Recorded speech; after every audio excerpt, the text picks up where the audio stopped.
SR prayer group లో అందరికీ దేవుని నామంలో ప్రేమపూర్వక వందనాలు తెలియజేస్తుంటున్నాను. ఈరోజు మన జూమ్ మీటింగ్ ని స్టార్ట్ చేసుకుందాము.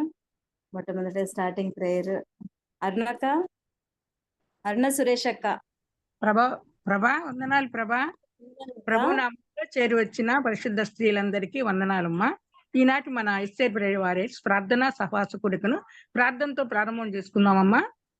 మహోన్నతుడా, మహాపరిశుద్ధుడా, నిత్యుడైన మా ప్రియమైన పరలోకపు తండ్రి, సమీపమునకును దూరమునకు ఉన్న మా దేవ, వందనాలు, స్తుతులు, స్తోత్రాలు నాయన. సర్వ శరీరకు దేవుడైన దేవ, నాకు సహాయం చేసిన దేవ, ఆత్మస్వరూపి అయిన దేవ, వందనాలు, స్తోత్రాలు. బహుకీర్తనీయుడా, వందనాలు, స్తోత్రాలు. దయాదాక్షిణ్య సంపూర్ణుడా, కృపా కనికరం కలిగిన దేవ, వందనాలు, స్తోత్రాలు నాయన.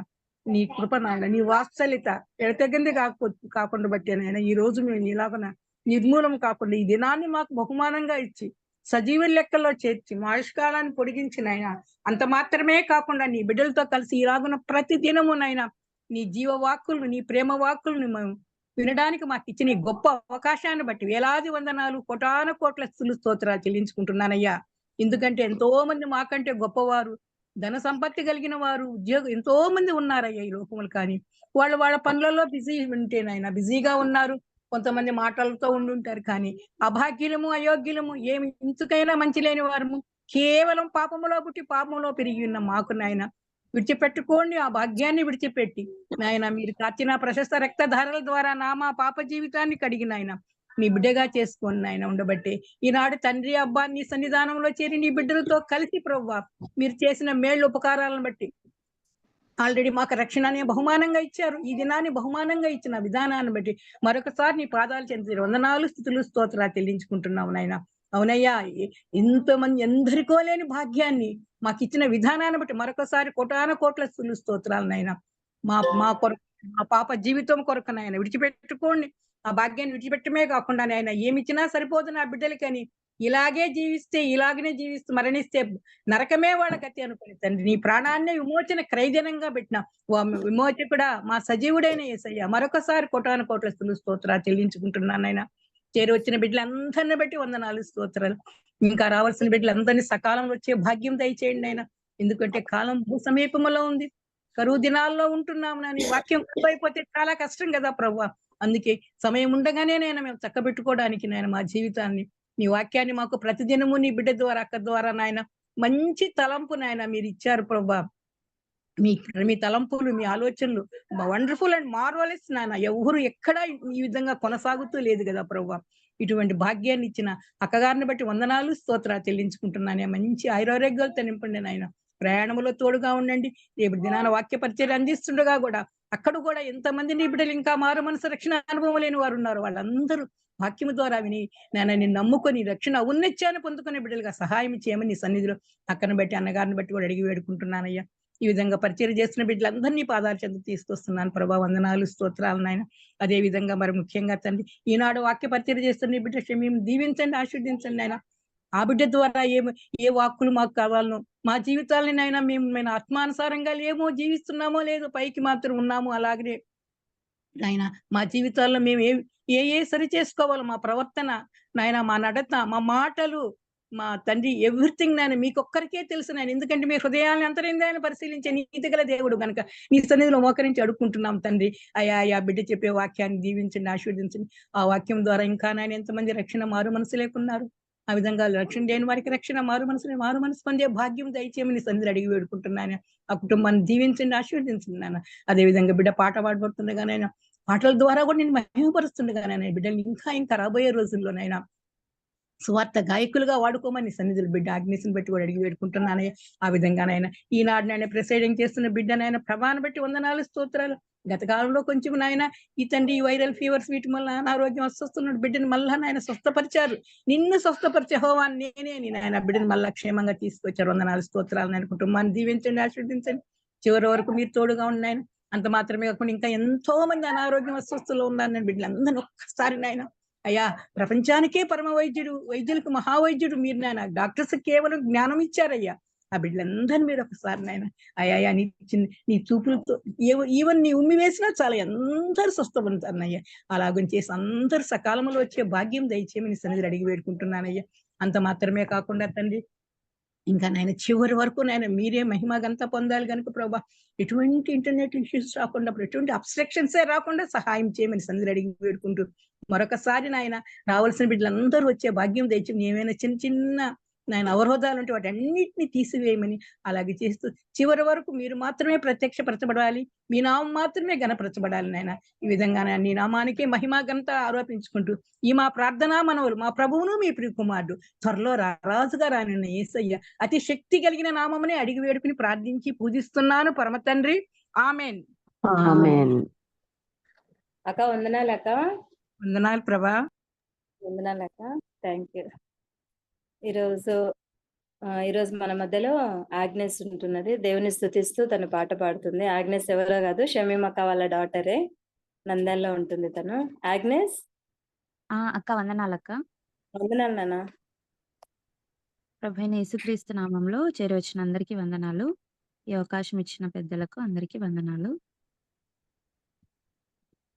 నీవు నా తోడు ఉన్నావయ్యా, నాకు భయమేలా నా యేసయ్యా, నీవు నాలోనే ఉన్నావయ్యా, నాకు దిగులేలా నా మెస్సయ్యా, నాకు భయమేలా, నాకు దిగులేలా, నాకు చింతేలా, నాకు భీతేలా, నాకు దిగులేలా, నాకు భయమేలా, నాకు చింతేలా, నాకు భీతేలా, నీవు నా తోడు ఉన్నావయ్యా, నాకు భయమేలా నా యేసయ్యా, నీవు నాలోనే ఉన్నావయ్యా, నాకు దిగులేలా నా మెస్సయ్యా, కష్టములో నష్టములో నా తోడు ఉన్నావు, వేదనలో ఆ వేదనలో నా చెంత ఉన్నావు, కష్టములో నష్టములో నా తోడు ఉన్నావు, వేదనలో ఆ వేదనలో నా చెంత ఉన్నావు, అడిగిన వారికి ఇచ్చేవాడవు, వెదకిన వారికి దొరికేవాడవు, అడిగిన వారికి ఇచ్చేవాడవు, వెతకిన వారికి దొరికేవాడవు, తట్టిన వారికి తలుపులు తెరిచే దేవుడవు, తట్టిన వారికి తలుపులు తెరిచే దేవుడవు, దేవా దేవా నీకే స్తోత్రం, దేవా దేవా నీకే స్తోత్రం, దేవా దేవా నీకే స్తోత్రం, దేవా దేవా నీకే స్తోత్రం, నీవు నా తోడు ఉన్నావయ్యా, నాకు భయమేలా నా యేసయ్యా, నీవు నాలోనే ఉన్నావయ్యా, నాకు దిగులేలా నా మెస్సయ్యా, వ్యాధులలో బాధలలో ఊరటనిచ్చావు, రక్షణలో సంరక్షకుడై ధైర్యము పంచావు, వ్యాధులలో బాధలలో ఊరటనిచ్చావు, రక్షణలో సంరక్షకుడై ధైర్యము పంచావు, నేనే సత్యం అన్న దేవా, నేనే మార్గం అన్న దేవా, నేనే సత్యం అన్న దేవా, నేనే మార్గం అన్న దేవా, నేనే జీవము అని పలికిన దేవా, నేనే జీవము అని పలికిన దేవా, దేవా దేవా నీకే స్తోత్రం, దేవా దేవా నీకే స్తోత్రం, దేవా దేవా నీకే స్తోత్రం, దేవా దేవా నీకే స్తోత్రం, నీవు నా తోడు ఉన్నావయ్యా, నాకు భయమేలా నా యేసయ్యా, నీవు నాలోనే ఉన్నావయ్యా, నాకు దిగులేలా నా మెస్సయ్యా, నాకు భయమేలా, నాకు దిగులేలా, నాకు చింతేలా, నాకు భీతేలా, నాకు భయమేలా, నాకు దిగులేలా, నాకు చింతేలా, నాకు భీతేలా, నీవు నా తోడు ఉన్నావయ్యా, నాకు భయమేలా నా యేసయ్యా, నీవు నాలోనే ఉన్నావయ్యా, నాకు దిగులేలా నా మెస్సయ్యా. అందరికీ వందనాలు. వందనాలు ఆగ్నేస్. వందనాలక్క. వందనాలు. చాలా చక్కగా పాడావమ్మా నిజంగా. ఎంతో ధైర్యం పాట. నిజంగా నీవు నా తోడు ఉన్నావయ్యా. మనం ఊరికే చెప్పటం పాడటం కాదు, కానీ నిజంగా అనుభవిస్తూ ఉన్నాం ప్రతిరోజు. నిజంగా యేసయ్య తోడుగా ఉంటే నిజంగా భయం ఉండదు, దిగులు ఉండదు, అసలుకి ఏ చింత కూడా ఉండదు. ఇంకెందుకు భయము అన్నట్టు మనం పాటల్లో విన్నాం. కష్టంలో నష్టంలో తోడుగా ఉండే దేవుడు, వేదనలో ఆవేదనలో ఆయన మన చెంత ఉంటాడని సెలవిచ్చిన దేవుడు, అడుగుతూనే ఇచ్చే దేవుడు, వెతుకుతూనే దొరికే దేవుడు. ఎవ్వరు కూడా మనకు అలాంటి దేవుడు ఎక్కడ కూడా మనకు ఉండరు. తట్టిన వారికి తలుపులు వెంటనే తెరిచే దేవుడుగా ఉన్నాడు. ఆ దేవునికే మనము స్తుతులు స్తోత్రం చెల్లించాలి. వ్యాధుల్లో కానీ బాధల్లో కానీ ఎటువంటి విషయంలోనే ధైర్యంను ఊరటనిచ్చే గొప్ప దేవుడు, మన రక్షణలో సంరక్షకుడై ఉన్న గొప్ప దేవుడు. నిజంగా ఆయనే సత్యం జీవం మార్గం అని పలికిన గొప్ప దేవునికి ఎప్పుడు మనము స్తోత్రం చెల్లిస్తూనే ఉండాలి. ఈ విధంగా ఎన్ని స్తోత్రాలు చెల్లించినా, ఎన్ని స్తుతులు చెల్లించినా కూడా చాలా తక్కువే మనకు దేవుడు చేస్తున్న మేలులను బట్టి. వందనాలు ఆగ్నేస్. మరొకసారి చాలా మీనింగ్ఫుల్ సాంగ్. వందనాలక్క. వచ్చాము. మన మధ్యలో షమీమ్ అక్క గారు ఉన్నారు. అందరికీ తెలుసు షమీమ్ అక్క ఇప్పుడు ఇక్కడే ఉన్నారు మనకు అనంతపూర్లోనే. అక్క ఇప్పుడు మన మధ్యలో వాక్య పరిచర్య చేస్తారు. అందరం దయచేసి మన సెల్లులన్నీ మ్యూట్ లో పెట్టుకొని మరి జాగ్రత్తగా మరి ఏ హృదయానికి ఏ మాట అక్క దేవుని ద్వారా పలకపోతున్నారో శ్రద్ధగా విందాం అందరము. షమీమ్ అక్క. వందనాలు ప్రభా. అక్క వందనాలు అక్క. సమయం ఇచ్చిన దేవునికి మొదటిగా వందనాలు. చేరి వచ్చిన మీకు అందరికి కూడా ప్రభు అయిన యేసుక్రీస్తు నామంలో వందనాలు. వినిపిస్తుందమ్మా ప్రభా? అక్క చక్కగా వినిపిస్తుంది అక్క. ఓకే ఓకే, క్లియర్ ఉందిలేండి. ఓకే మా. ఓకే. అయితే మనము మరి దేవుడిచ్చిన ఈ సమయంలో దేవుని మాటలు వింటూ ఉండగా, మరి దేవుడు ఈ లోకానికి ఎందుకొరకు వచ్చాడు, మరి మనల్ని ఎందుకు పిలిచాడు, ఆయన యొక్క ఉద్దేశం ఏమిటి అనేటువంటి కొన్ని మాటలు మనము చూసుకుందాము. మత్తయి సువార్త 9వ అధ్యాయము.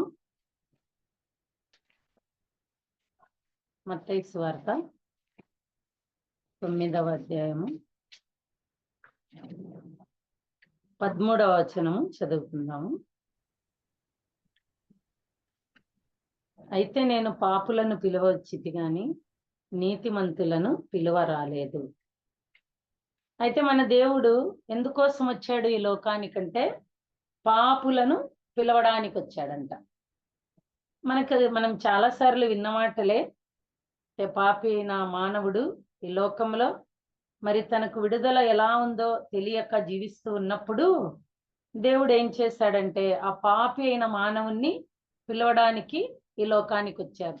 అందరూ కూడా పాపులమే, నీతిమంతులు లేడు, ఒక్కడు లేడని దేవుడు చెప్పాడు. తర్వాత లూకా సువార్త 4:18 చూసుకుందాము. ఇంకా ఎందుకు వచ్చాడో కొన్ని మాటలు చూసుకొని తర్వాత వివరణలోనికి వెళ్దాము. లూకా సువార్త 4వ అధ్యాయం 18వ వచనం.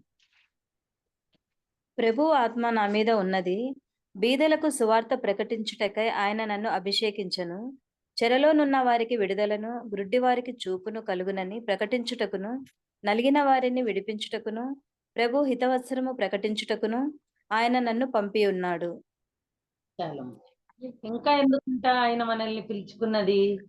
బీదలకు సువార్త ప్రకటించడానికి, నలిగిన వారిని విడిపించడానికి, చెరలో ఉన్న వారిని విడిపించడానికి. చూడండి, అప్పుడైతే ఎందుకు పిలిచాడంటే పాపి అయిన మానవుణ్ణి పిలవడానికి వచ్చాడు ఆయన. ఎవరెవరినంటే నలిగిన వారిని, మరి చెరలో ఉన్న వారిని, గుడ్డి వారిని కూడా.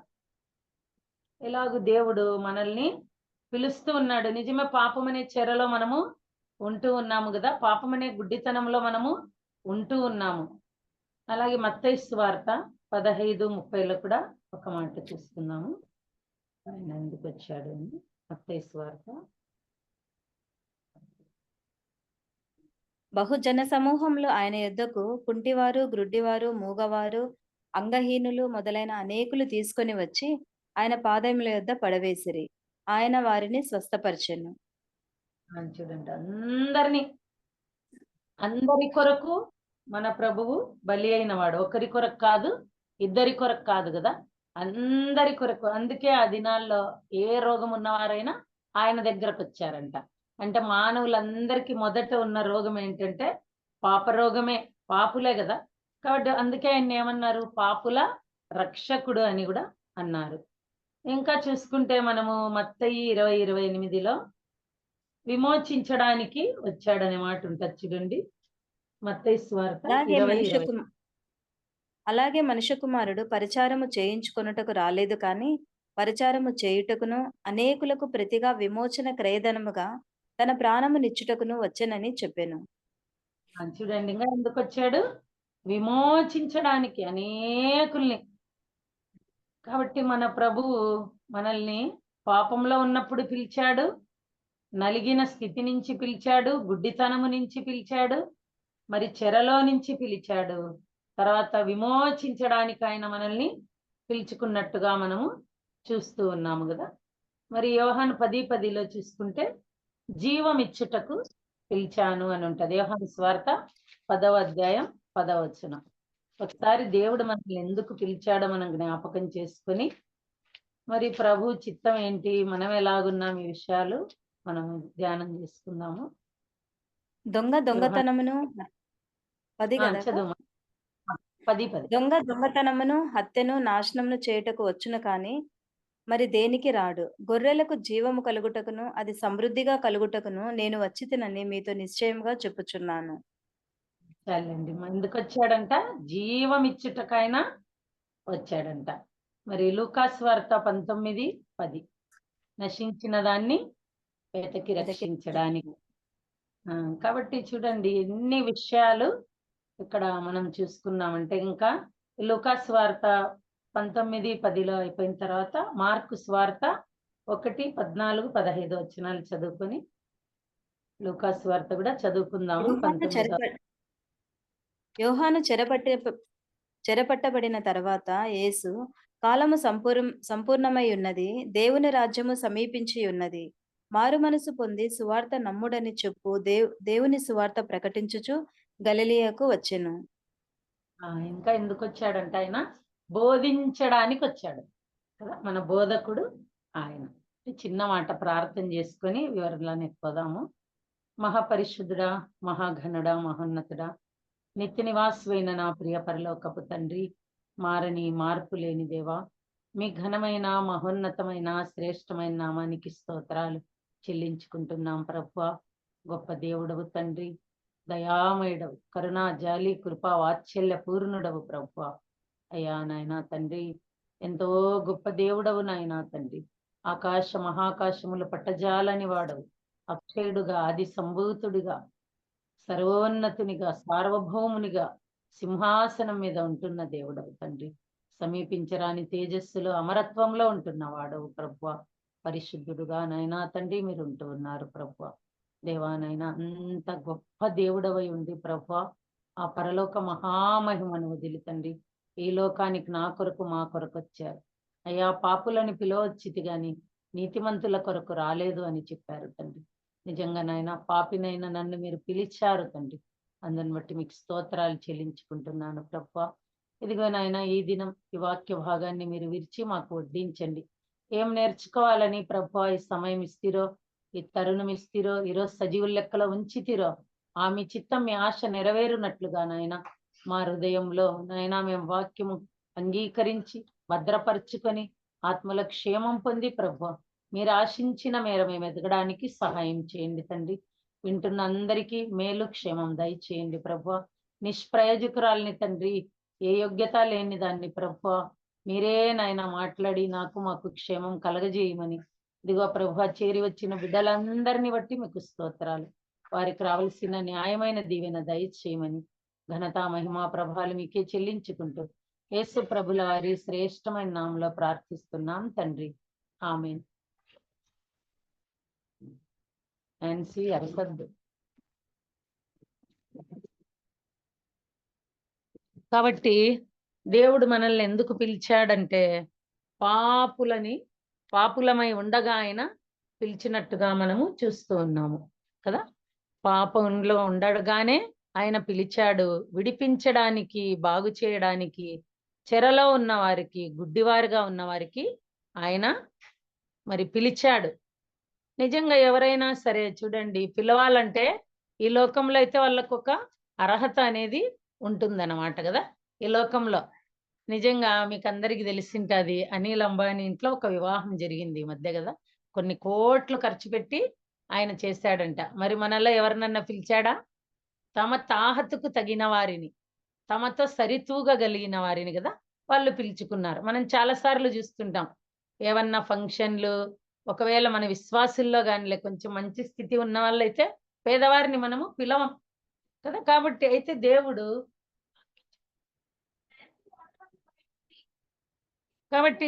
చూడండి, ఆయన మనల్ని అందరినీ పిలిచాడు కదా, ఏ భేదము లేదు ఆయనకు. కాబట్టి ఆయన పిలుపులో భేదం లేదనేది మనం మొదట గమనించాలి. పాపి ఎవరంటే లోకంలో అందరూ పాపులే కదా, అప్పుడు అందరినీ ఆయన పిలిచాడు.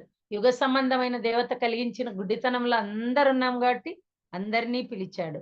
మరి అందరూ అపవాది చెరలో, ఆ పాప బంధకాల్లో ఉన్నాం కాబట్టి అందరినీ చెర నుంచి విడిపించడానికే ఆయన పిలిచినట్టుగా మనం చూస్తున్నాం. బాగు చేయడానికే ఆ పాపం రోగం నుంచి పిలిచినట్టుగా మనం చూస్తున్నాం. విమోచించడానికి పిలిచాడు కదా. మరి అనేకులకు ప్రతిగా తన ప్రాణముని విమోచన క్రయధనంగా ఆయన ఇచ్చినట్టుగా మనం చూస్తూ ఉన్నాం కదా. మరి దేవుడు మనల్ని విమోచించడానికే పిలిచాడు. ఒకవేళ ఎవరన్నా మనల్ని విమోచించాలనుకోండి, ఉచితంగా ఎవరైనా విమోచిస్తారా? ఏ సహోదరుడు ఏ విధము చేత అయినా తన సహోదరుని విమోచించలేడు అని దేవుడు చెప్పినట్టుగా మనము చూస్తూ ఉన్నాము. కాబట్టి ఎవ్వరు ఏ విధంగాను ఎవరిని విమోచించలేము. కానీ దేవుడైతే మనల్ని ఏం చేశాడంటే ఉచితంగానే ఆయనే మన పాపమంతా మోసుకొని రక్తము కార్చి ఉచితంగానే ఆయన విమోచించినట్టుగా మనము చూస్తూ ఉన్నాము కదా. మరి ప్రాణమిచ్చుటకు ఎఫెసీ 1:7 రక్తము వలన విమోచన, మరి ప్రాణమిచ్చుటకు అనే మాట ఉంటది. మరి ప్రాణమిచ్చుటకు కూడా మనల్ని ఆయన పిలిచినట్టుగా మనం చూసాం. మరి జీవం ఇచ్చుటకు కదా, ఇది ఎవ్వరు ఇవ్వలేనిది, ఇది సమృద్ధి అయినటువంటి జీవము. ఎందుకంటే ఆయనలో జీవముంది. ఆయన జీవనదాత అయిన దేవుడు. చచ్చిపోయిన స్థితిలో ఈ లోకంలో మనుషులు జీవిస్తూ ఉన్నారు పాపంలో. మరి ఎలాగా పాపం పోతుందో తెలీదు, ఆ మార్గం ఏమిటో తెలియదు కదా. అలాంటి వారికి ఎండిన స్థితిలో, చచ్చిన స్థితిలో బ్రతుకుతున్న వారికి జీవం ఇవ్వడానికి, అది సమృద్ధిగా జీవం ఇవ్వడానికి వచ్చాను అని ఆయన చెప్తూ ఉన్నాడు. మరి నశించిన దాన్ని వెతికి రక్షించుటకు కదా, నశించిన దాన్ని వెతికి రక్షించడానికి. లోకంలో మన పాపంలో మనము నశించిపోతూ ఉన్నాము. కాబట్టి దేవుడు నశించిన దాన్ని వెతికి రక్షించడానికి వచ్చినట్టుగా చూస్తూ ఉన్నాం. మరి పెద్దరాజు వెళ్ళమా మార్కులో మనం చూసుకున్నాం కదా, ప్రకటించుటకు, ఆయన బోధించుటకు వచ్చాడు. చాలా సార్లు మనం బోధ ఎక్కడ నేర్చుకుంటామంటే మన దేవుని యొక్క పాదముల చెంతనే మనం నేర్చుకుంటాం. ఆయన మనకు బోధించకుంటే మనమేమి కూడా బోధించలేం, మనకే అర్థం కాదు. కాబట్టి ఆయన మన బోధకుడు. మరి ఇలా నిన్ను నన్ను పిలవడానికి వచ్చినటువంటి దేవుడు ఎలాంటి వాడు కదా. చాలా మంది ఏమనుకుంటాం, ఆయన వచ్చాడులే, ఆయన ఏదో చేశాడులే. ఎంత ఆషామాషిగా, ఎంత నిర్లక్ష్యంగా యేసు ప్రభు ప్రేమను తృణీకరిస్తూ ఆయన పిలిచిన పిలుపు ఎట్టిదో ఆలోచన లేకుండా ఈ దినాల్లో చాలా మంది మనము జీవిస్తూ ఉన్నాము కదా. అయితే మనల్ని పిలిచిన దేవుడు ఎలాంటి వాడు? 1వ దెస్సలోనిక పత్రిక 1వ అధ్యాయం 10వ వచనంలో చూసుకుందాం. చూడండి, పిలిచిన దేవుడు ఎలాంటి దేవుడు? నిన్ను నన్ను పిలిచినటువంటి దేవుడు ఆయన ఏమన్నా సామాన్యుడైన దేవుడా? పోనీ ఆయన భూలోకంలో ఉన్నవాడా? చూడండి 1:10, మీ యొద్ద మాకెట్టి ప్రవేశము మీ యొద్ద మాకెట్టి ప్రవేశము కలిగెను, అక్కడి జనులు మమ్మను గూర్చి తెలియజెప్పుచున్నారు. మరియు మీరు విగ్రహములను విడిచిపెట్టి జీవం గలవాడును సత్యవంతుడునగు దేవునికి దాసులగుటకును దేవుడు మృతులలో నుండి లేపిన యేసు అనగా రాబో ఉగ్రత నుండి మనలను తప్పించుచున్న ఆయన కుమారుడైన యేసు పరలోకం నుండి వచ్చునని ఎదురు చూచుటకును మీరు ఎలాగూ దేవుని వైపునకు తిరిగితిరో ఆ సంగతి వారే తెలియజేయుచున్నారు. చూడండి, ఎలాంటి దేవుడు అంట మనల్ని పిలిచిన వాడు? జీవము కలిగినటువంటి దేవుడు, సత్యవంతుడైనటువంటి దేవుడు, మృతులలో నుండి లేచినటువంటి దేవుడు. ఇలాంటి దేవుడు కాదు. నిన్ను నన్ను పిలిచిన దేవుడు ఎంతో గొప్ప దేవుడు. ఆయన జీవము కలిగినటువంటి దేవుడు. ఆయనలో జీవం ఉంది కాబట్టి ఆయన అనేకుల్ని జీవింపజేసేటువంటి శక్తిమంతుడు, సత్యవంతుడు కదా. సత్యమనగా నేమే అని అడిగాడు పిలాతు. సత్యమనగా దేవుడే, మన దేవుడే మార్గం సత్యం జీవమై ఉన్నాడని మనకు తెలుసు. ఆయనలో సత్యం ఉంది, ఆయన సత్యవంతుడు. మరి మృతులలో నుండి ఆయన లేచాడు కాబట్టే మనకు కూడా ఆయన ఏం చేశాడు, మనం చనిపోయి తిరిగి లేచి ఆయన దగ్గరికి వెళ్తామనే నిరీక్షణ ఈ లోకంలో మనకి ఇచ్చాడు. కాబట్టి మనల్ని పిలిచిన దేవుడు ఎలాంటి వాడో మనం ఎరిగి ఉండాల. ప్రకటన 1:18, ప్రకటన 1:18.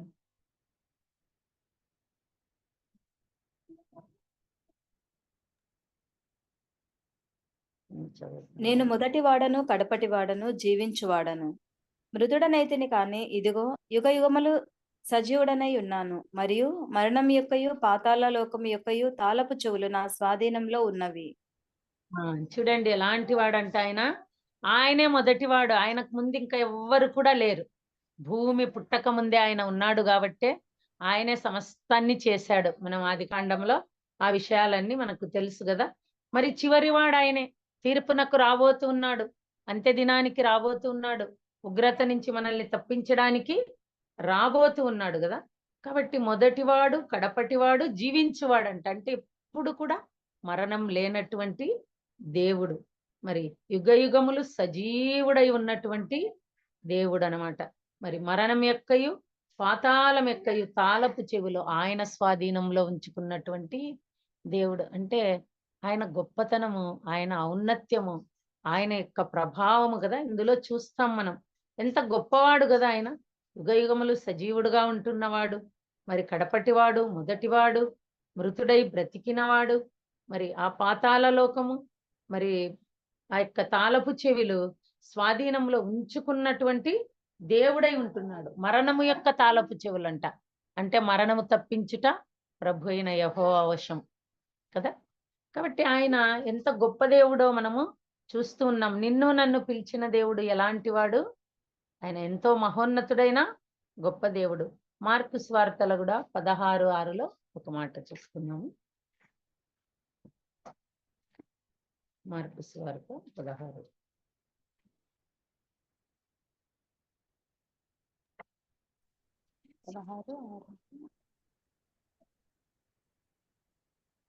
కలవరపడకుటి, సిలువ వేయబడిన నజరేయుడగు యేసును మీరు వెదుకుచున్నారు. ఆయన లేచి ఉన్నాడు, ఇక్కడ లేడు. వారు ఆయనను ఉంచిన స్థలమును చూడు. ఆయన లేడక్కడ, ఉన్నాడు. ఆయన లేడంటే ఆయన సమాధి ఖాళీగా ఉందని మనము చదువుకుంటాం కదా. సిలువ వేశారు, అక్కడికి స్త్రీలు వెళ్ళినప్పటికీ మన ప్రభు లేరు. ఆయన ఇంకా శరీరముతోనే కదా, మహిమ శరీరం ధరించుకుని ఆయన లేచి వెళ్ళిపోయినట్టుగా మనం చూస్తున్నాం. కాబట్టి మనము కూడా అంట మన శరీరం క్షణంలోనే మార్పు చెంది మన ప్రభు వచ్చినప్పుడు మనము ఆయన్ని ఎదుర్కోవడానికి సన్నద్ధులు అయిపోతాము అని మనం వాక్యంలో చూస్తూ ఉంటాము. కాబట్టి ఇది నిజంగా దేవుడు ఎంత గొప్ప దేవుడు. మనల్ని పిలిచినవాడు ఇలాంటి దేవుడు కాదు. ఒక గొప్ప వ్యక్తినే మనం ఎంతో సంతోషపడి వెళ్ళిపోతాం. ఒకవేళ అనిల్ అంబానీ పిలిచింటే మనం ఎంతమందికి చెప్పుకుంటాంటాం కదా, అబ్బా నన్ను పిలిచాడు, ఎవ్వరిని పిలవలేదు, కానీ దేవుడు అందరినీ పిలిచాడు. అయితే అందులో పిలుపు విన్నవారు కొద్దిమందే. కాబట్టి మనం చెప్పుకుంటూ ఉన్నామా, పిలిచిన దేవుడు ఎంత గొప్పవాడు, ఎలా పిలిచాడు, దేనికి పిలిచాడు అనే ఆలోచన చేస్తూ ఉన్నామా? లోకంలో ఎంతో మంది ఉండగా నిన్ను నన్నే ఆయన ఎందుకు పిలిచాడు, నిన్ను నన్నే ఎందుకు ఏర్పాటు చేసుకున్నాడంటే అది ఆయన దయా సంకల్పం తప్ప మన గొప్పతనం ఏమి కూడా లేనే లేదు ఇందులో కదా. ఆయన ప్రతి ఒక్కరిని పిలిచాడు. అయితే వినిన వారు, ఆయన్ని అంగీకరించిన వారు ధన్యులుగా ఉంటూ ఉన్నారు. 91వ కీర్తన చూసుకుందాం ఒకసారి. 91వ కీర్తన 1-2 వచనాలు చూసుకుందాము.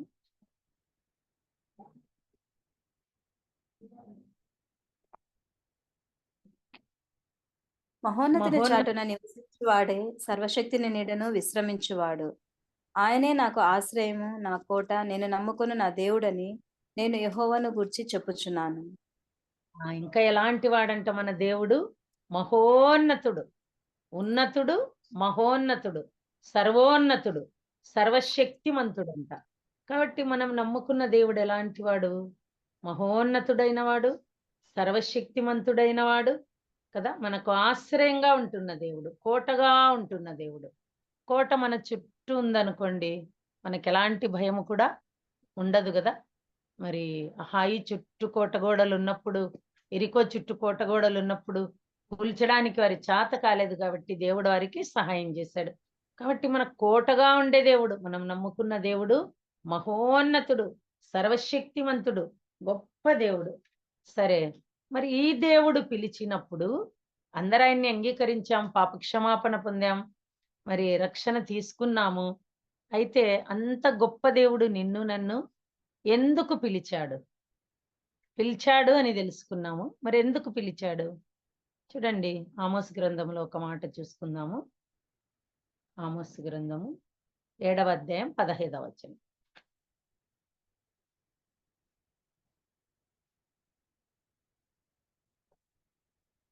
ఆమోస్ గ్రంథము. నా మందలను నేను కాచుకొనుచుండగా యెహోవా నన్ను పిలిచి, నీవు పోయి నా జనులకు ఇశ్రాయేలు వారికి ప్రవచనము చెప్పుమని నాతో సెలవిచ్చెను. చాలమా. చూడండి, ఆయన ఏం చేస్తున్నాడంట? ఆమోస్యమో తన మందలను కాచుకుంటున్నాడంట కదా. మనము కూడా ఎక్కడెక్కడో ఉన్నాం, ఏదో స్థితిలో ఉన్నాం, ఆయా పనుల్లో ఉన్నాం, లోకరీతిగా ఏవో పనులు కలిగిన వారంగా ఉంటున్నప్పుడు దేవుడు మనల్ని కూడా పిలిచాడు కదా. అలాగా ఆమోసును ఆయన పిలిచాడు. పిలిచి ఏం చెప్తున్నాడు ఆయన? వెళ్ళి నువ్వు సువార్త ప్రకటించు. కాబట్టి దేవుడు మనల్ని ఎందుకు పిలిచాడు, అది పిలిచిన దేవుడు ఎలాంటి వాడు మనం తెలుసుకున్నాం కదా. అంత గొప్ప దేవుడు, ఆయన సహవాసానికి తగనివారము, ఆయన మహోన్నతమైన సర్వోన్నతమైన కదా, జీవము కలిగి దేనికి కూడా మనము ఆయన కాలి గోటికి కూడా సరిపోని వారం. చెప్పాలంటే ఏ అర్హత లేదు, యోగ్యత లేదు. అలాంటి మనల్ని ఆయన పిలిచాడు కదా. పిలిచాడు, మరి విడిపించడానికి, బాగు చేయడానికి, గుడ్డితనంలో ఉండగా, చెరలో ఉండగా విమోచించాడు, ప్రాణం ఇచ్చాడు, మరి జీవం ఇచ్చాడు కదా, వెతికి రక్షించాడు. అవన్నీ చేసి ఏం చేస్తున్నాడు? నీకు నాకు రోజు ఆయన బోధిస్తూ ఉన్నాడు. ఇక్కడ కూడా ఆమోసుని పిలిచి ఏం చెప్తున్నాడు? వెళ్ళి సువార్త ప్రకటించు కదా. ఈ పని చేయడంలో మనం చాలా సార్లు ఓడిపోయే వారంగానే ఉన్నాము కదా. వెళ్ళి ప్రకటించు, పిలిచాడు ఆమోసుని దేవుడు కదా. మరి ఏం చేశాడు? ఇంకా ఎందుకు పిలిచాడంటే మనం చూసుకుంటే మత్తయి సువార్త 11:29లో ఆయనకు శిష్యరికం చేయడానికి మనల్ని పిలిచాడు. చూడండి, ఆ మాట కూడా చూసుకుందాము. మత్తయి సువార్త 11:29లో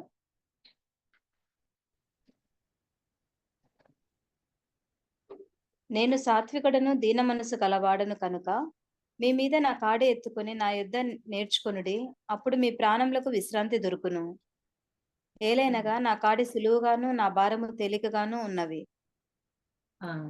కాబట్టి ఆయన ఏం చెప్తున్నాడంటే, రండి నా దగ్గరకు వచ్చి మీరు నా కాడి మీ మీద ఎత్తుకోండి, నా యొద్ద మీరు నేర్చుకోండి.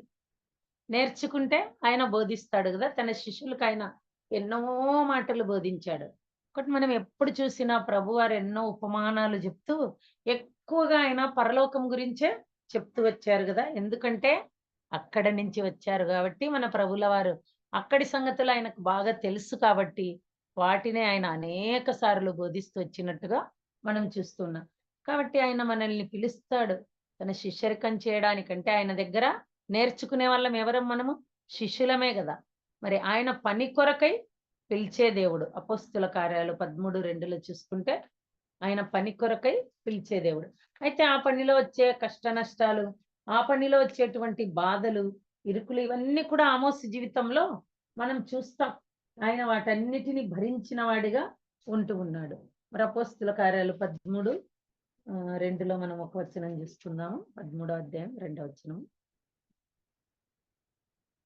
వారు ప్రభువును సేవించుచు ఉపవాసం చేయుచుండగా పరిశుద్ధాత్మ నేను బర్నబాను సౌలును పిలిచిన పని కొరకు వారిని నాకు ప్రత్యేకపరచుడని వారితో చెప్పెను. చూడండి ఎవరెవరిని అంతటా వారు పిలిచారు ఇక్కడ? ఉపవాస- బర్నబాను, పౌలును. పౌలుని పిలిచిన పని కొరకు. దేవుడు నిజంగా ఆయనకి ఎవరు కావాలో కూడా ఆయన ప్రత్యేకపరచుకొని పిలుచుకుంటాడు. ఆయన ఎన్నుకున్న వారిని అప్పుడే మనము కనిపెట్టేయచ్చు కదా. వాళ్ళ యొక్క జీవితము, వాళ్ళ యొక్క ప్రార్థన, వాళ్ళ యొక్క విధి విధానాలు, వారి మాట తీరు కదా, ఇవన్నీ మనము గమనించినప్పుడు కనిపెడతాం. కాబట్టి కొందరిని దేవుడే ఏర్పాటు చేసుకుంటాడు, మానవులు ఏర్పాటు చేయలేం. దేవుడు ఏర్పాటు చేసుకున్న తర్వాత మానవులమైన మనము వారికి వ్యతిరేకంగా ఎప్పుడు కూడా ఏమి చేయకూడదు. అది మనకు మంచిది కాదు, ఎంతో నష్టాన్ని మనకు తీసుకొని వస్తుందన్నమాట.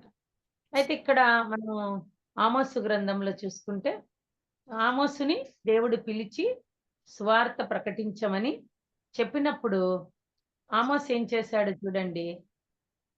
ఆమోసు 7:12లో ఆయనకు అప్పుడే బెదిరింపు వచ్చింది. ఆమోసుకు 7వ అధ్యాయం 12వ వచనంలో చూసుకుంటే, ఎప్పుడైతే మనము అట్లా అని అనుకుంటామో అప్పుడు మనకి ఏమొస్తాయంటే శ్రమలు వస్తాయి, ఆటంకాలు వస్తాయి, ఇరుకులు వస్తాయి, బెదిరింపులు వస్తాయి కదా.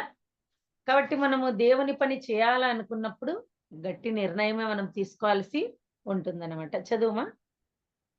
మరియు అమధ్య ఆమోస్తో ఇట్లా నేను దీర్ఘదర్శి తప్పించుకొని యూదా దేశమునకు పారిపోము, అచ్చటనే బత్తెము సంపాదించుకొనము, అచ్చటనే నీ వార్త ప్రకటించుము.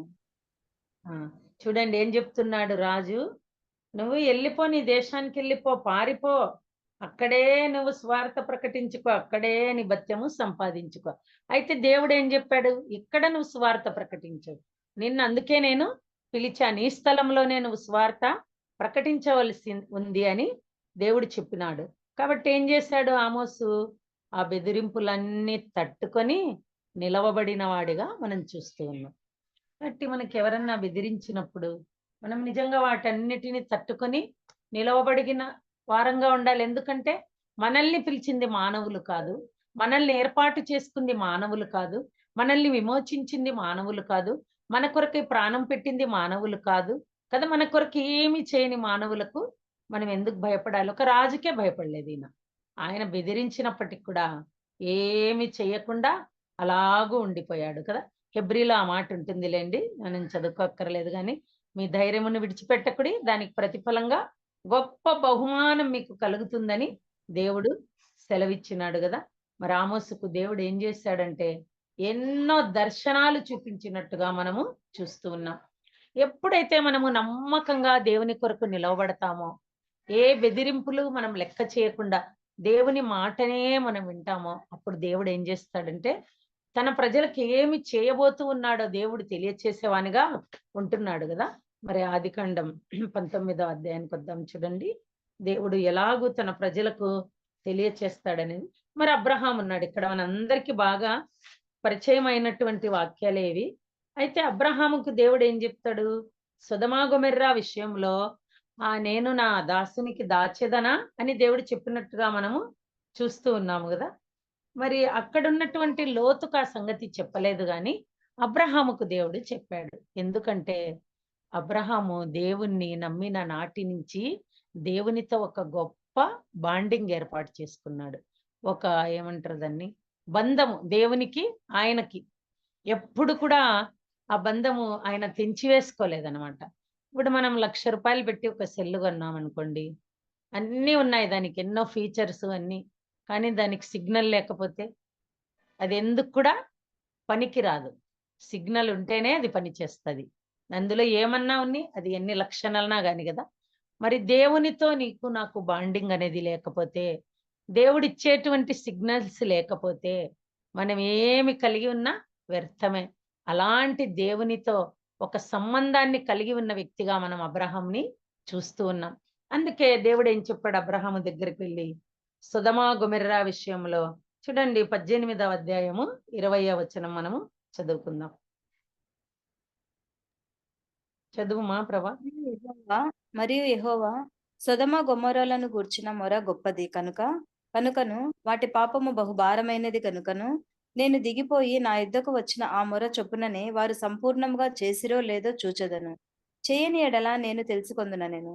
ఆ మనుషులు అక్కడి నుండి తిరిగి నిమిషము. ఇక్కడ మన దేవుడి గురించి ఇంకో విషయం ఏం చూస్తాం మనం అంటే, ఆయన చూచే దేవుడు, ఆయన దిగి వచ్చే దేవుడు. మనం చాలా సార్లు ఏమనుకుంటామంటే, దేవుడు ఎక్కడో ఆకాశంలో ఉన్నాడులే, ఆయన ఏం చూస్తాడులే, మనం ఎలా ఉంటే ఏంలే అనుకుంటాం. కానీ ఆ సొదొమ గొమొర్రా మొర గూర్చి విని దిగి వచ్చాడంట దేవుడు. ఎందుకు? ఒకవేళ అబద్ధమా నిజమా వారు చేసిరా లేదా సంపూర్తిగా చూద్దామని. కాబట్టి చూచే దేవుడు. నీవు నేను నతనీయేల్‌ని ఆ చెట్టు కింద ఉన్నప్పుడే చూస్తినన్నాడు. మనకు ఆలోచన పుట్టక ముందే ఎరిగిన దేవుడు. నీలో నాలో తలంపులు రాకముందే తెలిసిన దేవుడు. నా నడకల పరిశీలన చేసే దేవుడు. ఎక్కడ కూర్చుంటున్నాం, ఏం చేస్తున్నాం, ఏం మాట్లాడుతున్నాం కదా! ఒక గ్రంథం రాయబడుతూ ఉంది. కాబట్టి జాగ్రత్తగా మనము జీవించవలసిన వారంగా ఉంటూ ఉన్నాం. చూడండి, చూచే దేవుడని ఇక్కడ మనము చూస్తూ ఉన్నాం. చదువు.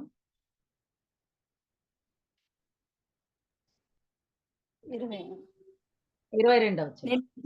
22. ఆ మనుషులు అక్కడి నుండి తిరిగి సొదొమ వైపుగా వెళ్ళిరి.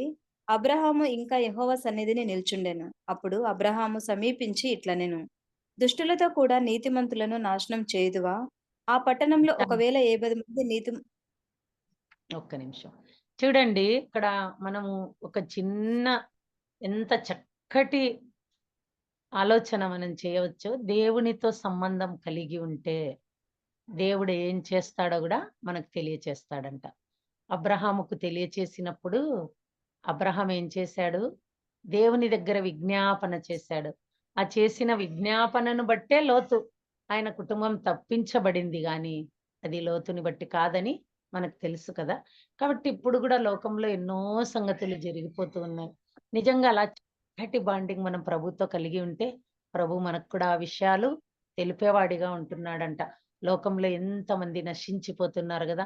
అమ్మా బిడ్డ, నేను ఇదిగో ఈరోజు ఈ పట్టణంలో ఇలా వర్షాన్ని కురిపిస్తున్నా, ఆ పట్టణంలో భూకంపాన్ని తెప్పిస్తున్నా, అక్కడ మనుషులకు ఇలా చేస్తున్నా. ఎందుకంటే వారి పాపం, వారి దోషం నా దృష్టికొచ్చింది గాబట్టి అని చెప్పినప్పుడు మనము గూడా అబ్రహాం లాగా, అయ్యో ప్రభువా అక్కడ నీతిమంతులుండరా అని మనం గోజాడొచ్చు. కానీ అంత బాండింగ్ అనేది మనం మెయింటైన్ చేయలేకపోతున్నాం దేవునితో కదా! కాబట్టి చూడండి, ఒక విజ్ఞాపన అబ్రహాము చేసిన విజ్ఞాపన గదా! ఆ లోతు కుటుంబంలో అందరిని కాపాడినట్టుగా మనం చూస్తూ ఉన్నాం. యెహోవా సన్నిధినే ఇంకా నిలిచి ఉన్నాడు. వెళ్ళిపోయారు ఆ వచ్చిన దేవదూతలు, ఆ పట్టణం వైపుగా వెళ్ళిపోయారు. వెళ్ళిపోతే ఆయనేమో అక్కడే నిలిచి ఉన్నాడు. అంటే ఇంకా అందుకే అబ్రహాము దేవుని స్నేహితుడని చెప్పబడింది. ఒక స్నేహితులు ఎలా మాట్లాడుకుంటారు మనస్సు విప్పి, ఏదైనా పంచుకుంటారు గదా! ఇద్దరు మంచి స్నేహితులుంటే. మరి దేవుడు ఆ యొక్క సొదొమ గొమొర్రా విషయంలో అగ్ని గంధకాలు కురిపించాడు. ఎందుకు మరి? మరి నోవాహు కాలంలో అయితే నీళ్లు రప్పించాడు. నోవాహు కుటుంబం రక్షింపబడింది. ఎక్కడైతే లోతు కుటుంబం బయటికొచ్చింది, అగ్ని గంధకాలు. ఎందుకంటే ఎప్పటికి కూడా అక్కడ చిన్న మొలక గూడా మొలవగూడదంట ఇంగ. అంటే దేవునికి ఎంత కోపం వచ్చింది గదా! ఇంకెప్పుడు ఏ మనుష్యులు గూడా అక్కడ నివాసం చేయడానికి వీల్లేదు. ఎంత భయంకరమైనటువంటి పరిస్థితి అక్కడొచ్చింది. మరి అదే మనము నినివే పట్టణ విషయంలో చూసుకుంటే చూడండి ఒకసారి ఆ మాటలు కూడా మనం చూసుకుందాం. నినివే పట్టణస్థుల విషయంలో మనం చూసుకుంటే యోనా గ్రంథము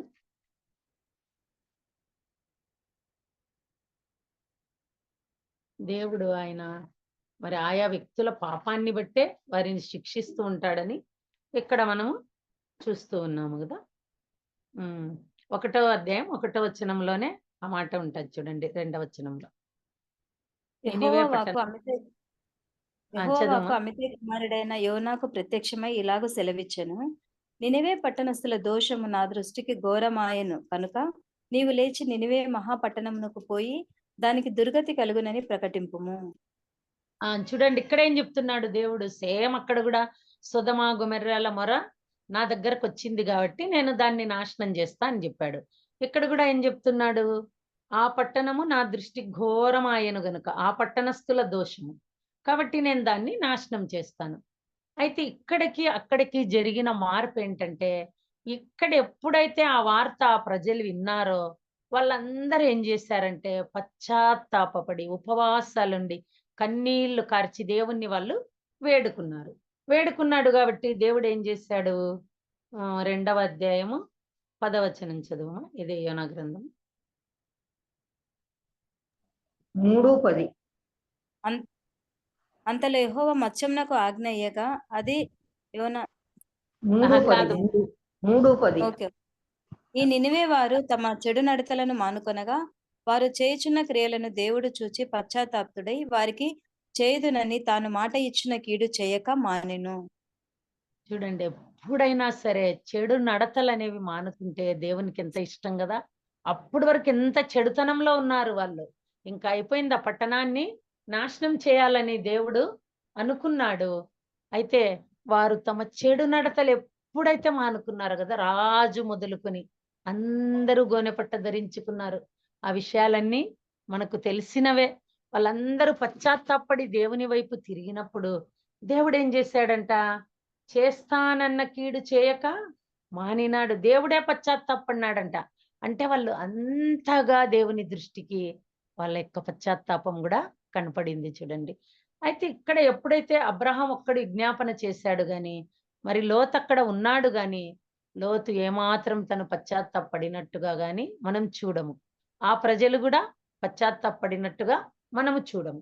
కాబట్టి దేవునికి ఇష్టమైనటువంటిది ఏంటంటే ఎప్పుడైనా కూడా పశ్చాత్తాపడ్డం.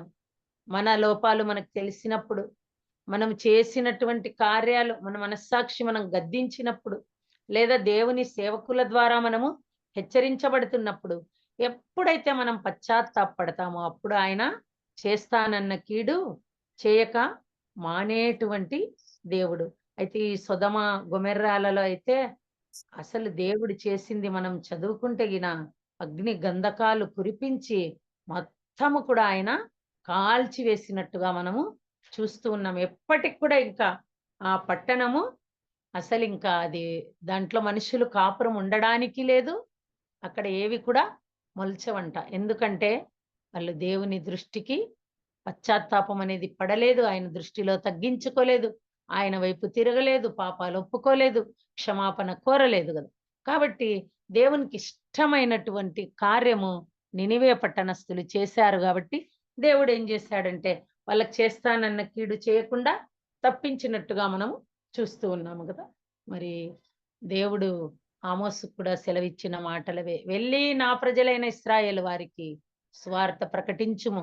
ఇక్కడ కూడా యోనాకు సెలవిచ్చిన మాట అదే, వెళ్ళి ఆ ప్రజలకు నీవు దుర్గతి కలుగుతుందని ప్రకటించు.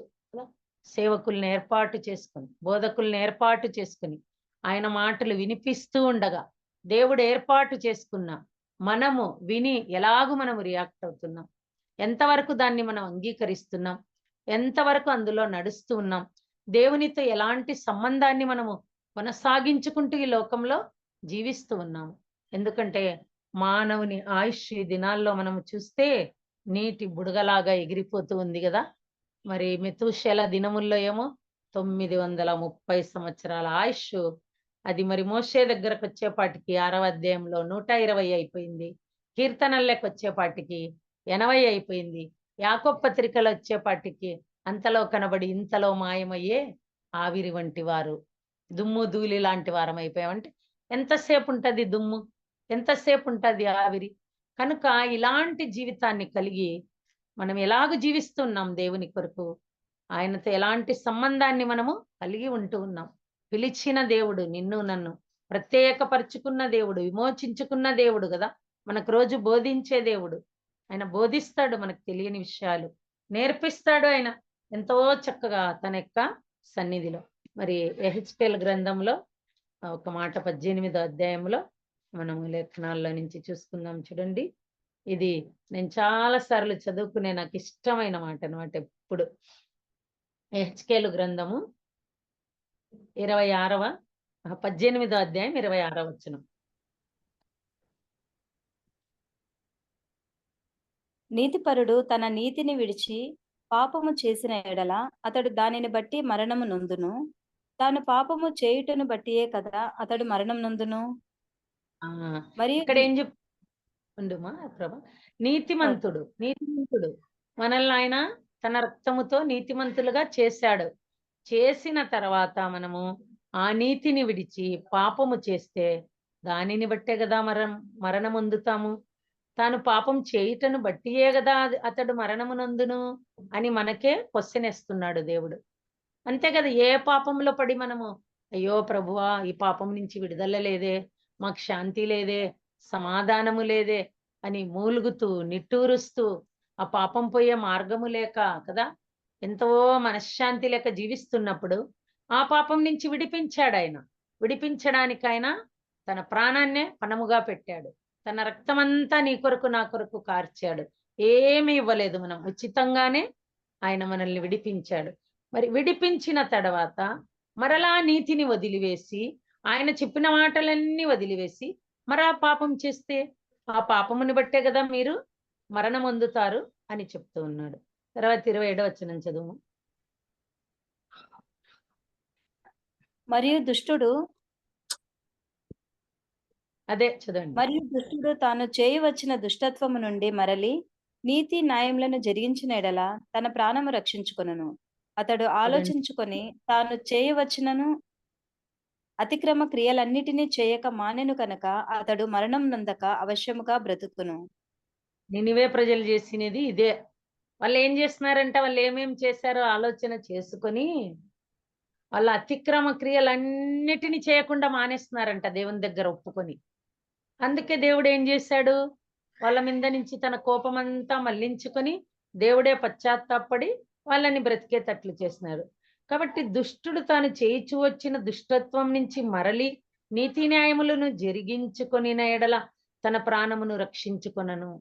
ఒకవేళ ఇప్పుడు దుష్టత్వంలో ఉన్నామా మనము, ఇంకా మనము అలాగే దేవుని దృష్టికి మరి అన్యాయం అక్రమం చేసేవారిగా, దేవునికి లోబడనొల్లని వారిగా, ఇంకా దుష్టత్వంలో నిలిచి ఉండేవారంగా ఉంటే ఆ దుష్టత్వాన్ని మనము వదిలి మనం ఆలోచన చేసుకొని మరలా నీతి న్యాయములు జరిగిస్తూ వస్తే అప్పుడు దేవుడు ఏం చేస్తాడంట, అవశ్యముగా మనం బ్రతికేటట్ల చేస్తాడు. ఎన్నిసార్లు కదా ఆయన దృష్టికి ఇశ్రాయేలు ప్రజలు దోషం చేశారు, ఎన్నిసార్లు తప్పిపోయారు.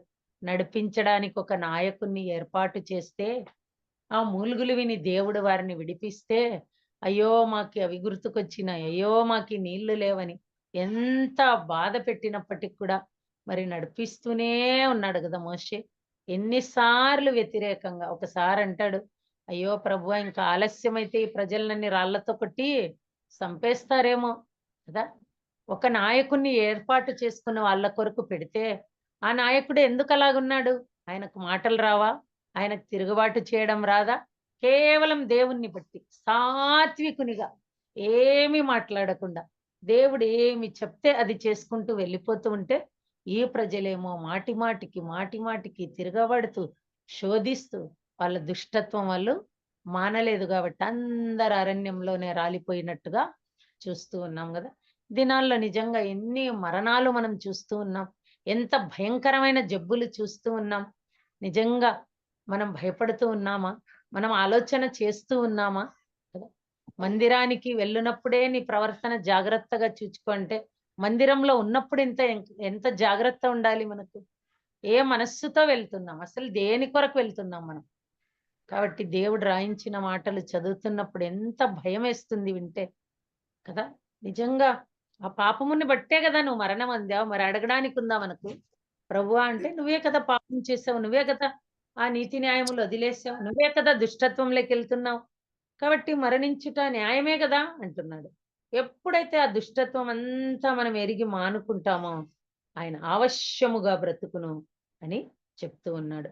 అయితే ఇంకా మనం ఏం చెప్తామంట దేవునికి 29వ వచనం చదువుమా. అయితే ఇశ్రాయేలీయులు యెహోవా మార్గము న్యాయము కాదని చెప్పుచున్నారు. ఇశ్రాయేలు వారలారా, నా మార్గము న్యాయమే కాని మీ మార్గము న్యాయము కాదు. ఎందుకు ఈ మాట చెప్తున్నాడంటే దేవుడు మనకేమన్నా జరిగిందనుకోండి, జరగరానిది, మనం ఏం చేస్తాం? అయ్యో ఎంత పని చేశావు దేవుడా అంటే దేవుడు చేశాడా, అది మనం చేసుకున్నాము? దేవుడు ఆయన చెప్పినవి చేయడమే మన పని అయితే మనము ఆయన చెప్పనివి కూడా చేస్తున్నాం. యెహోవా ఆ చెప్పని వేరొక అగ్నిని తీసుకొని వచ్చారు కదా వాళ్ళు. వద్దన్న ఇంకొక అగ్నిని తీసుకొని వచ్చినప్పుడు ఏమైపోయారు? వాళ్ళందరినీ కాల్చి వేస్తాడు దేవుడు. ఆయన చెప్పిన అగ్నే తెమ్మన్నాడు అక్కడికి. కాబట్టి ఇలాగ దేవుడు వద్దన్నవి మనం చేసినప్పుడు దేవుడు ఏం చేస్తాడు? ఆయన మళ్ళీ ఏమంటామంట, నీ మార్గం న్యాయం కాదు నాయనా, నువ్వు అన్యాయం చేసావు దేవా అని మనం అంటామని దేవుడు ఏం చెప్తున్నాడంటే, నా మార్గం న్యాయమే గాని మీ మార్గములలోనే న్యాయం ఏమాత్రము లేదు లేదు. అని చెప్తూ ఉన్నాడు. కాబట్టి 31వ వచనం చదువు. మీరు జరిగించిన అక్రమ క్రియలన్నిటినీ విడిచి నూతన హృదయమును నూతన బుద్ధియు తెచ్చుకొనుడి. ఇశ్రాయేలీయులారా, మీరెందుకు మరణం నొందుదురు? ఇదే ప్రభువగు యెహోవా వాక్కు. ఆప్షన్ మనకిస్తాడు దేవుడు. ఇంకా ఒక తరుణం మనకిస్తాడు. ఇంకా కొంత సమయం ఇస్తాడు. అది ఆయన ప్రేమ. ఆయన పిలిచిన ప్రేమ అలాంటిది. నిజంగా ఆయనతో సాంగత్యం చేయడానికి కూడా, ఆయన పేరు ఉచ్చరించడానికి కూడా అర్హత లేదనుకుంటా నేనైతే. ఎందుకంటే ఎంతటి పరిశుద్ధుడాయన. అంతటి దేవుణ్ణి తండ్రి అని పిలుచుకునే భాగ్యం ఇచ్చాడే.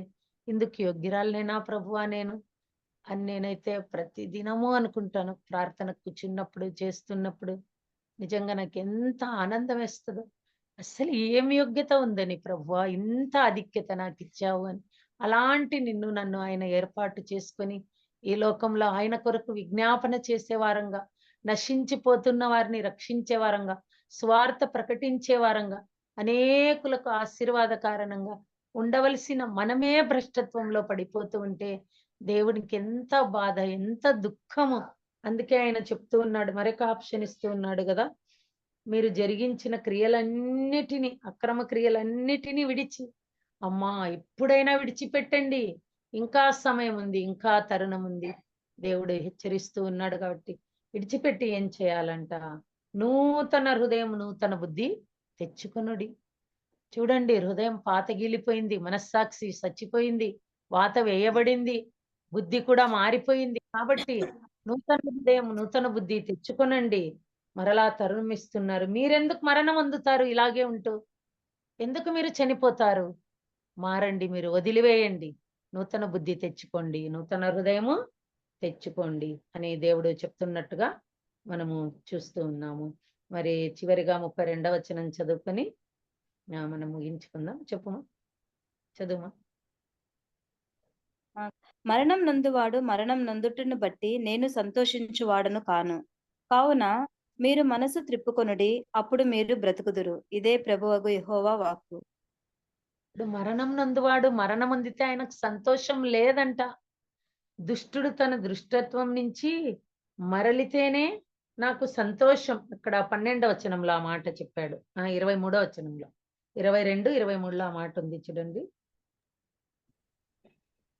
అతడు చేసిన అపరాధములలో ఒకటియు జ్ఞాపకంలోనికి రాదు. అతని నీతిని బట్టి అతడు బ్రతుకును. దుష్టులు మరణం నొందుట చేత నాకేమాత్రమైనను సంతోషం కలుగునా? వారు తమ ప్రవర్తనను దిద్దుకొని బ్రతుకుటయే నాకు సంతోషము. ఇదే ప్రభువగు యెహోవా వాక్కు. ప్రవర్తన దిద్దుకొని బ్రతకడం, పాపములు ఒప్పుకొని విడిచిపెట్టడం, పశ్చాత్తాపడడం, కన్నీళ్లు కార్చడం, ఆయన వైపుకు తిరగడం, నినివే పట్టణస్థుల్లాగా మరి పరివర్తన చెందడం దేవునికి ఇష్టము గాని, మరి మనం ఆ దుష్టత్వంలో మరణం పొందితే దేవునికి ఏమాత్రము కూడా సంతోషము లేదంట. అలాగూ మరణించి నరకానికి వెళ్ళకూడదనే కదా నిన్ను నన్ను ఆయన రక్షించాడు. కాబట్టి ఆయన ఏమంటున్నాడు, మరణము నొందుట బట్టి నేను సంతోషించువాడను కాను. మీరు మనస్సు తిప్పుకొనండి, ఆ పాప స్థితి నుంచి మీరు మారండి, నూతన బుద్ధి తెచ్చుకోండి, నూతన హృదయం తెచ్చుకోండి, మీ ప్రవర్తన దిద్దుకోండి, మీ మనస్సు మార్చుకోండి అని దేవుడు చెప్తున్నవాడిగా ఉంటున్నాడు కదా.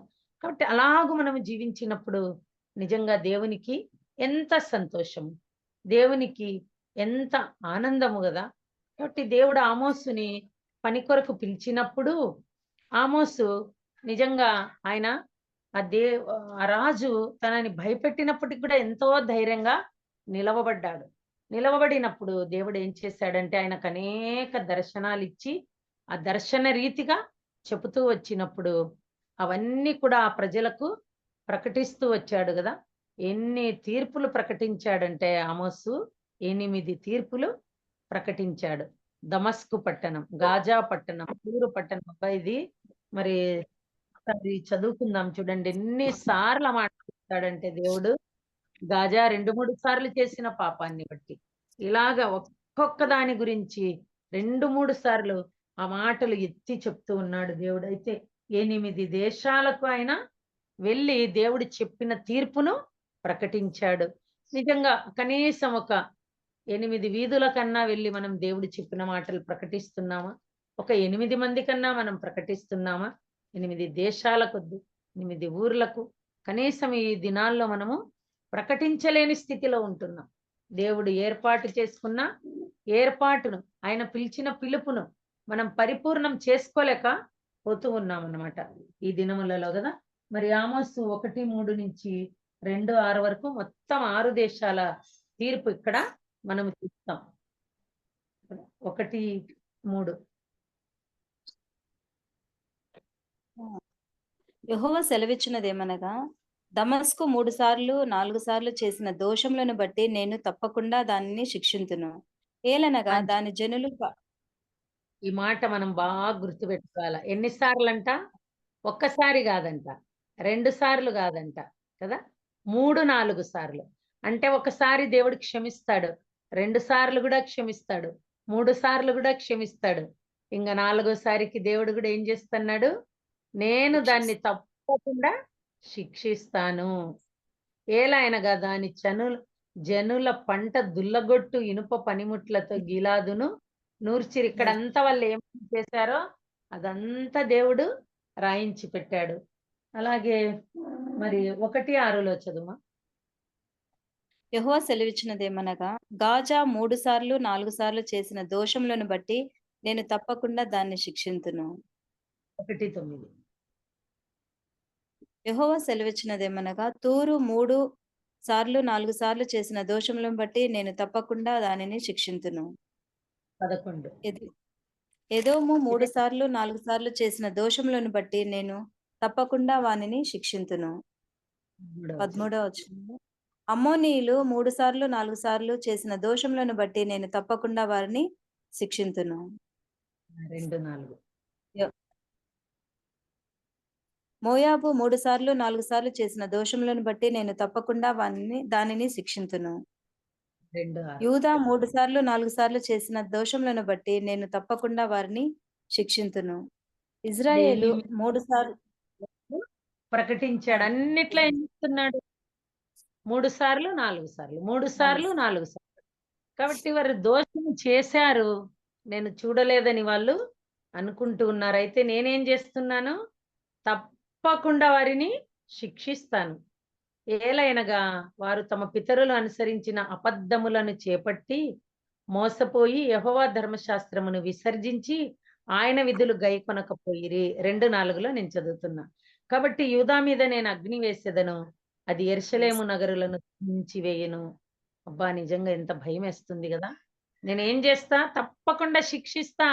నేను చూస్తున్నా మీరేం చేస్తున్నారో, నేను చూస్తున్నా మీరు ఎట్లా జీవిస్తున్నారో, మీరు ఏ పాపం చేస్తున్నారో, ఎందులో పట్టబడి ఉన్నారో, నన్ను ఎలాగ విసర్జిస్తూ ఉన్నారో అన్నీ నేను చూస్తున్నా. కాబట్టి నేను మీకేం చేస్తానంటే, మీరు మీ పితరులు అనుసరించిన అబద్ధములను చేపట్టిన వారిగా ఉన్నారు. మోసపోయి యెహోవా ధర్మశాస్త్రమును విసర్జించి ఏ మోసంలోనో పడిపోయి నా ధర్మశాస్త్రాన్ని మీరు విసర్జించిన వారిగా, నా విధులు గైకొనలేకపోయిన వారిగా ఉంటున్నారు కాబట్టి మీ మీద నేను అగ్ని వేస్తాను. అగ్ని వేస్తే ఇంకా తప్పించుకోగలమా? దేవుడు నీళ్లు పంపిస్తేనే ఏది మిగలకుండా వెళ్ళిపోయింది. కనీసం పంటలన్నా పండింటాయి నీళ్ళు ఆరిపోయినాక. అగ్ని వేశాడంటే ఇక అక్కడ పంటలుండదు. ఇంకా అది సొదమ గొమొర్రా లాగా అయిపోతుంది పరిస్థితి. కాబట్టి మన ఆత్మీయ జీవితం కూడా అలాగూ కాకుండా ఉండాలంటే మనం ఏం చేయాలంటే, దేవుడు పిలిచిన పిలుపుకు మనము లోబడాలి. ఆయన ఆశించిన జీవితం మనం జీవించాలి. ఆయనకి లోకంలో శిష్యులు కావాలని ఏర్పాటు చేసుకున్నాడు కదా. మరి ఎందుకు ఏర్పాటు చేసుకున్నాడు? తన ప్రాణం ఇచ్చి.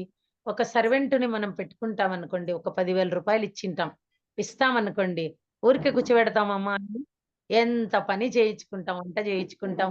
అసలు రెస్ట్ ఇవ్వం. ఎందుకు? 10,000 ఇస్తున్నాం. మళ్ళీ ఎన్ని వేల కోట్ల విలువ చేస్తుంది మన దేహము. ఈ దేహానికే ఆయన తన రక్తం ఇచ్చి విడిపించాడే. వెల కట్టగలమా ఆ ప్రభు ప్రేమను మనము? మరి మనమైతే ఊరికేనే కూర్చుంటున్నాం. అంత విలువిచ్చి విడిపించినా ఏమి చేయకుండా ఊరికేనే మనము ఉంటూ ఉన్నాం. కాబట్టి ఆమోసు మరి ఆ యొక్క బెదిరింపులకు కూడా భయపడలేదు. కానీ ఆయన దేవుని పిలుపుకు లోబడి దేవుడు ఆశించిన రీతిగా జీవించినట్టుగా మనము చూస్తూ ఉన్నాము కదా. అయితే ప్రజల మీదికి తీర్పు రాకుండా అడ్డుపడి ప్రార్థించాడు ఆమోసు 7:2. ఇంకా టైం అయిపోతుంది కాబట్టి నేను చెప్పేస్తున్నాను. దయచేసి వారిని క్షమించు ప్రభువా అని ప్రార్థన చేశాడు. యాకోబు కొద్ది జనం గలవాడే, అతడు ఎలాగూ నిలుస్తాడు ప్రభువా అని ప్రార్థించాడు. కాబట్టి ఆ యొక్క ఆమోసు ప్రార్థన విని దేవుడు కూడా మరి అబ్రహాము అడ్డుపడినప్పుడు ఎలాగైతే మరి లోతు కుటుంబాన్ని కాపాడాడో అలాగూ ఇశ్రాయేలు వారిని కాపాడినట్టుగా ఉన్నాము. కాబట్టి చూడండి, ఎప్పుడైనా సరే దేవునితో ఒక సంబంధాన్ని మనం కలిగి ఉంటే, ఒక పాపపు తీర్పు మన మీదికో ఎవరి మీదికో రాబోతూ ఉంటే మనం అడ్డుపడి దేవుని సన్నిధిలో విజ్ఞాపన చేసే వారంగా, అయ్యా అయ్యా వద్దయ్యా, ఆ తీర్పు మళ్ళించయ్యా, క్షమించయ్యా వారిని అని మనం అడిగినప్పుడు దేవుడు తప్పకుండా ఆ తీర్పు నుంచి తప్పించి వాళ్ళని రక్షించే సమర్థుడని మనము చూస్తూ ఉన్నాం, నేర్చుకుంటూ ఉన్నాం. కాబట్టి నీకు నాకు దేవుడిచ్చిన ఆధిక్యత ఎంత గొప్పది ఈ లోకంలో కదా.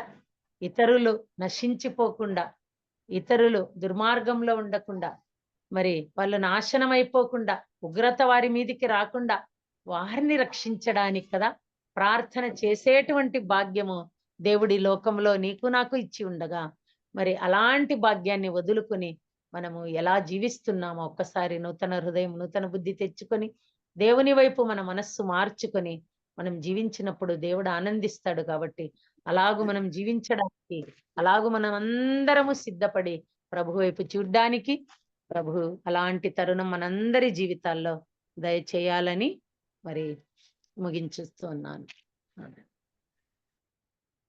అక్క వందనాలక్క. వందనాలమ్మా. వందనాలక్క. చాలా చక్కటి వాక్యము. నిజంగా మనము అందరము దేవుని